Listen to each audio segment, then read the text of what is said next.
Now, this is a first. Never done this before, but how exciting is this on the internet? Okay, this is going to be a recipe for mashed potatoes. What I've been doing for many years and what is in Linda's cookbook on tour. There you go. Right, so basically, you know how to peel a potato. You don't use a big knife like that. You use a potato peeler. I use a silly little knife like this. So let's say you're going to peel your spuds and you're going to peel a whole panful like that. And all these cookery programs, as you know, they always say, here's one I prepared earlier. So I'll get rid of that little bit there. And these.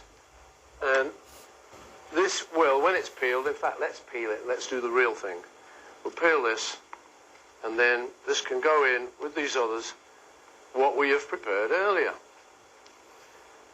So you do something like this. You cut the work in half.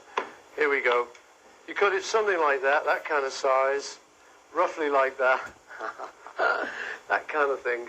And you sling them in some boiling water for about 20 minutes. Now, there they are. We've got these on already. You stick a bit of salt in. This is nice organic sea salt.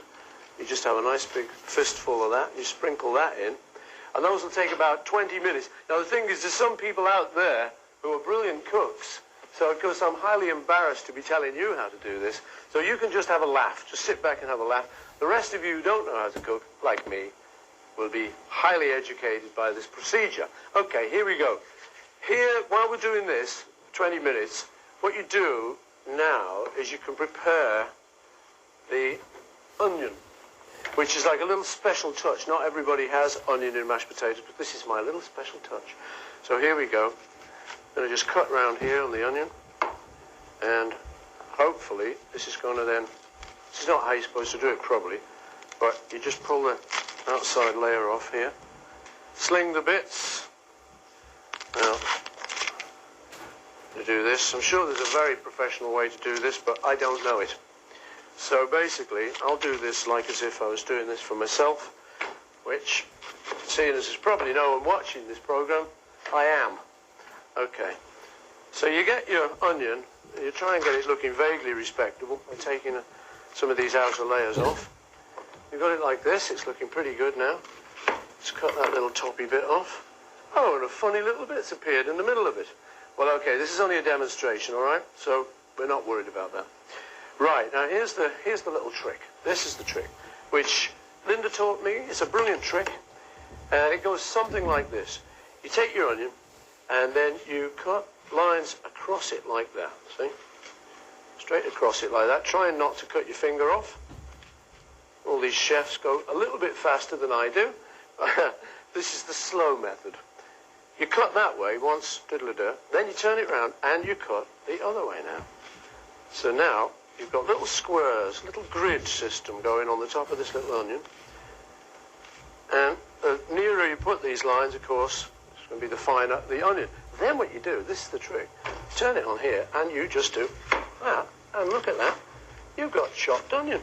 It's all coming away like a miracle. There you go. So there's your chopped onion, and that's the little trick. Chopping onions. Bet you've never seen that before. Okay, here we go. So that we'll leave there just for the minute. Put that down. Get me wee cloth and wipe me handies. And here we go. This is getting to be like a series, isn't it, viewers? We could have been doing this for years, really.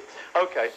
Right, so now the potatoes, you leave the onions here. They come in later. Potatoes now have been boiling. Well, let's say they've been boiling for 20 minutes. We now take them off. We bring them over here, and you know what? Just in case it's a little bit hot, we will get the old glovey on. Fetching little oven glove there. Hello, how you doing? What do you think of the recipe? Oh, now stop. Oh, stop it, glovey. All right. Okay, right, here we go. And what you do is you just drain off the excess water into a bowl or, more likely, a sink. So here we go, and we're draining off the water, making sure you do this very carefully, because if it all falls, you get scalded, which isn't wonderful. I should know.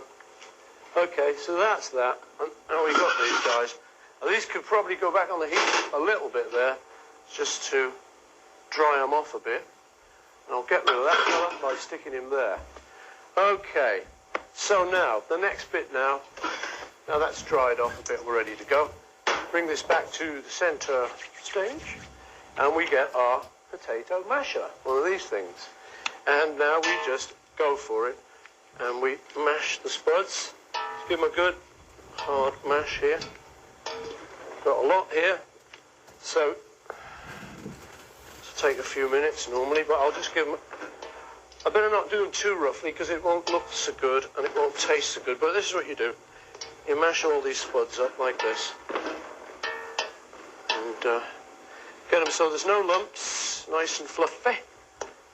Lovely. That little professional touch there. Right, here we go.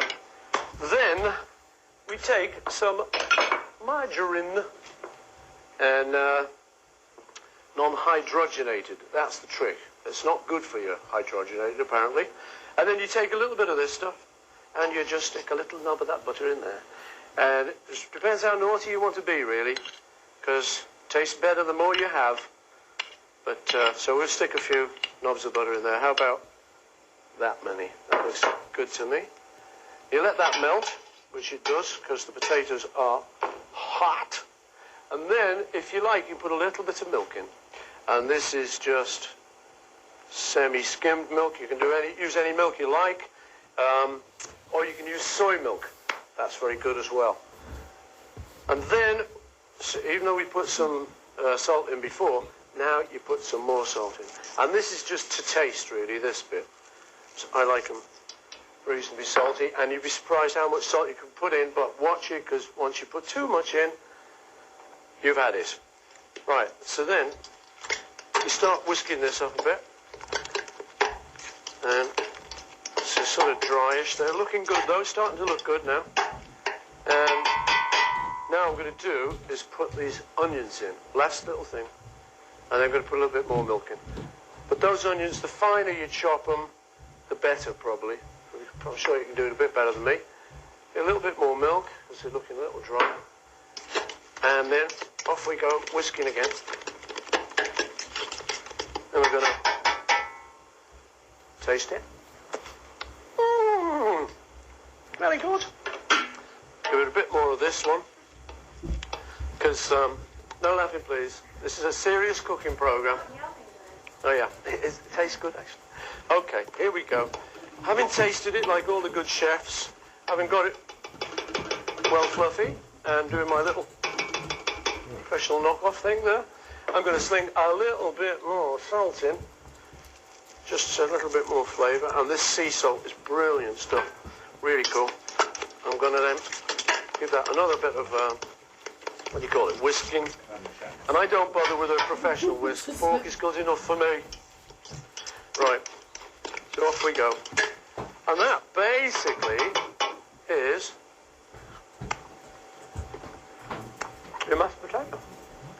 That's tasting very good. Now, if you want to get a little bit flash when you serve it up, you can, what can we do? Anyone got a spoon there? Give us that spoon. Thank you very much, spoon man. What you can do then, take it out, nice, big and fluffy. Stick it in your dish. And there you go. It's starting to look good. It's smelling good. And I'm not going to let the crew eat it, you know, like they normally do at the end of the show. Let the crew eat it. I'm not. I'm taking it home. I'm having all of that. Not really, but here we go. And then you just finish it off. You just want to look extra professional here, which I must say I don't normally do. You could just put a little sprinkling of parsley, chopped parsley, on the top. You just put that there, and that is the creation known as mashed potato. There you go. I can hear your applause from here. Thank you very much. Oh, I can hear it. I can hear it. Oh, fantastic. Okay, let's get on with the show. Let's go and do a bit more.